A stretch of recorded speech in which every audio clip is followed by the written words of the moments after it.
កាលណាចាំខ្ញុំចង់ឲ្យខ្ញុំខ្លាចជាប្រពន្ធដ៏រីករាយរបស់បង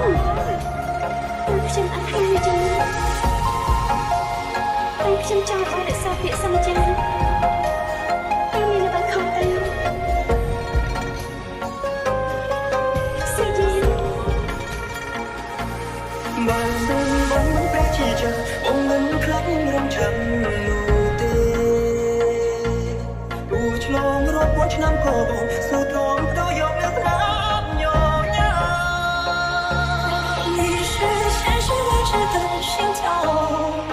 你是爱是胸前的悸动，未曾分晓，怎么把你忘掉？